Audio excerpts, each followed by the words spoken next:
সকাল সকাল ঘুম থেকে উঠে এরকম ঝলমলে আকাশ দেখতে কার না ভালো লাগে। মেনলি বর্ষাকালে ঘুম থেকে উঠে যদি এরকম ঝলমলে আকাশ দেখা যায় তাহলে আর মানে আনন্দের সীমা থাকে না। যেহেতু এই বর্ষাকালে বৃষ্টি না হলেও ওয়েদারটা মেঘলা মেঘলা থাকে, যার ফলে কাপড় চোপড় শুকাতে চায় না, চারপাশটা প্যাচে থাকে। যদিও আমরা সারা বছর অপেক্ষা করে থাকি কবে বর্ষাকাল আসবে, আর আমাদের মতন চাষি পরিবারের ক্ষেত্রে তো আরও। চাষি বাড়ি আমরা সবসময় সবাই প্রে করি যে বর্ষাকাল আসুক, তাড়াতাড়ি বর্ষা হোক আর ফসল একটু ভালো হোক। আমরা সারা বছরই অপেক্ষা করে থাকি বর্ষার জন্য, কিন্তু যেই বর্ষা আসে সেই আমাদের মনে হয় যে কবে এই বর্ষাকালটা যাবে, বর্ষাকালটা গেলেই আমরা বাঁচি। যদিও এবার কিন্তু সেইভাবে বর্ষা হয়নি। এবার প্রচুর পরিমাণে সবাই পাট চাষ করেছে, যেহেতু এর আগের বছর পাটের ভীষণ দাম ছিল, সেই জন্য এইবার পাট চাষটা অতিরিক্ত হয়েছে। বাট এইবার কোনো বর্ষা নেই, যার ফলে পাটটা পচাতেও খুবই অসুবিধা হচ্ছে। তো যাই হোক, ঝলমলে আকাশ দেখে জামা কাপড় কেচে নিলাম, এবার মেলে দেবো। মেলে দিয়ে ছেলেকে ঘুম পাড়াতে চলে যাব। আজকে যেহেতু সকাল সকাল উঠে দেখি পুরো পরিষ্কার আকাশ, সেই জন্য কাজ করার এনার্জি একদম হাই হয়ে গেছিলো। সব কাজ আমার হয়ে গেছে, ছেলেকে আমি খাইয়েও নিয়েছি। ওর সকালে যে আমি 10টা সাড়ে 10টার দিকে ভাত খাওয়াই সেটা এখনও রান্না হয়নি, বাট সকালে যে ওটস খাওয়াই, আজকে ওটস খাইয়েছি, ওটস কলা, ওইটা আমি রান্না করে খাইয়ে দিয়েছি। এবার ঘুম পাড়িয়ে দেবো, ও ঘুমিয়ে পড়লে তারপরে আমি রান্না করতে যাব। বাকি ঘর মোছা, কাপড় চোপড় কাচা তো অলরেডি দেখেই নিয়েছো যে হয়ে গেছে, শুধু রান্নাটা বাকি আছে। তো চলো ওকে ঘুম পাড়িয়ে নিই, তারপরে আমি বাকি কাজ করব। আর এই কথাটা তোমাদের সঙ্গে শেয়ার না করলেই নয়, যেহেতু এবার বর্ষা সেভাবে হয়নি, যার কারণে জল জমেনি, আর জল না জমার কারণে পাট পচাতে খুবই অসুবিধা হচ্ছে। আর আমাদের খাল আছে, যেহেতু সরকারি খালের পাশেই রয়েছে, সেই জন্য ওটাকে খালি বলে হয়তো, বোধহয় পুকুর মতোই আছে, কিন্তু ওটাতে এবার জল জমেনি, সেই কারণে আমরা পাট পচাতে ওটাতে পারিনি। বাবা তার জন্য কি করেছে, আমাদের ওই 17 কাঠা মতন জায়গা জেসিপি দিয়ে খুঁড়ে সেটার ভিতরে জল দিয়ে নাকি পাট পচিয়েছে। আমি দেখিনি, ওটা আমি সবাইয়ের কাছ থেকে শুনেছি। আর যার কারণে এই অফিসার ইনরা আমাদের বাড়িতে এসেছিলেন, ওনারা আমাদের এখান দিয়েই যাচ্ছিলেন কোথায় একটা, সেখানে যাওয়ার পথে আমাদের এই মাঠে, আমাদের মাঠ যেহেতু রাস্তার পাশেই, সেই জন্য ওনারা যাওয়ার সময় আমাদের ওই মাঠটা নাকি দেখতে পায়, আর দেখে ওখানে যে ওইভাবে আমরা পাট পচিয়েছি। তো ওখানকার আশেপাশের লোকের কাছে জিজ্ঞাসা করে যে এই জমিটা কারা এইভাবে পাটটা পচিয়েছে। তো ওনারা আমাদের ঠিকানা দেখিয়ে দেয় যে এই বাড়ির লোক, এনাদের জমি এটা, এনরা এইভাবে করেছে। তো অফিসাররা সব আমাদের বাড়িতে এসেছেন, দেখতেই পেলে তোমরা যে ওনরা এসেছিলেন।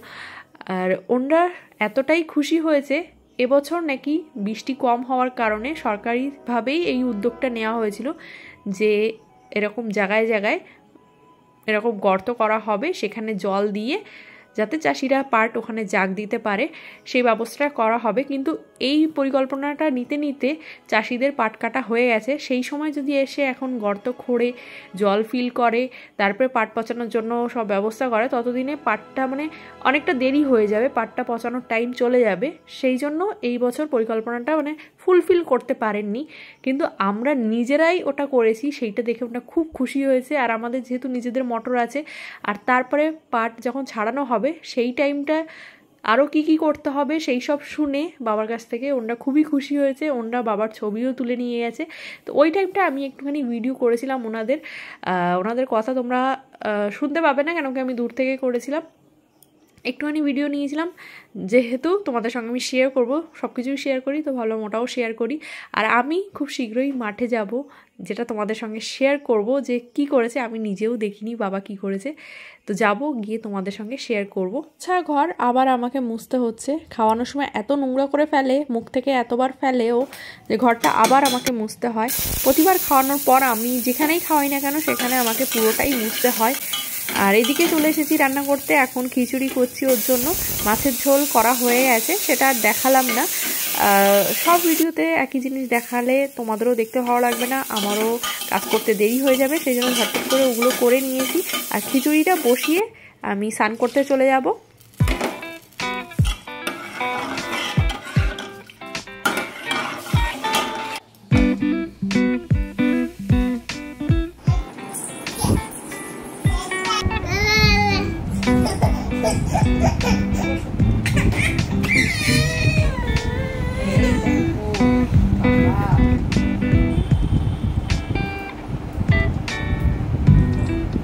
বাচ্চাদের স্নান করানোর আগে হালকা করে তেল মালিশ করে নেওয়াটা খুবই দরকার। অনেকে আছে যে তেল মালিশ করায় না স্নান করানোর আগে, একদম ছোটোবেলায় করায়, তারপর একটু বড় হয়ে গেলে আর করায় না।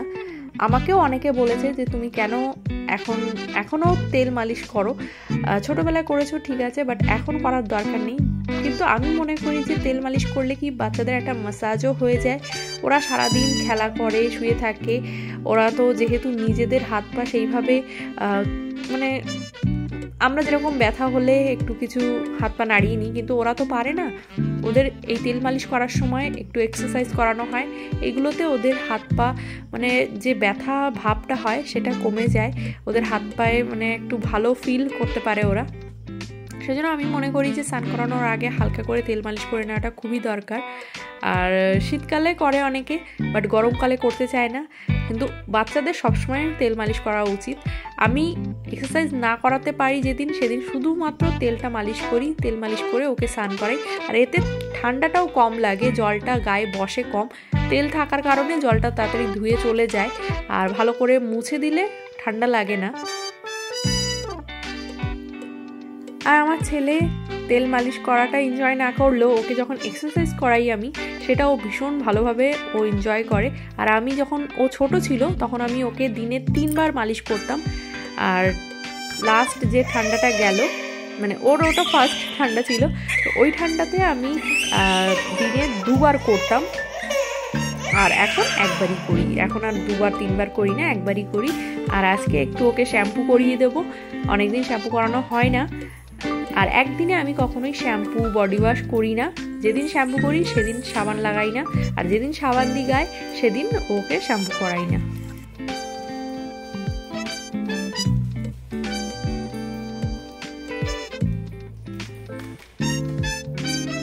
বাচ্চাদের শ্যাম্পু যেহেতু ভীষণই মাইল্ড হয়, এই শ্যাম্পুটা ওদের গায়ে লাগিয়ে দিলেও কোনো অসুবিধা নেই। তো মাথায় এত গেজা হয়ে গেছে, যেটা আমি ওর ঘাড়ে যেহেতু পাউডার টাউডার দেওয়া হয় তো খুব নোংরা হয়ে যায়, তারপরে বগলেও একটু পাউডার দেওয়া হয় যার কারণে নোংরা হয়ে যায়, সেই জন্য আমি এইটাই ওর বগলে আর ঘাড়ে একটু লাগিয়ে দিচ্ছি। বাকি কোনো প্রবলেম নেই যদি বডিতে লাগাই, কিন্তু হাত টাতগুলো যেহেতু ও মাটিতে থাকে মানে মেঝেতে থাকে, নোংরা হয়েই যায়, সেই জন্য আমি একটু লাগিয়ে দিচ্ছি।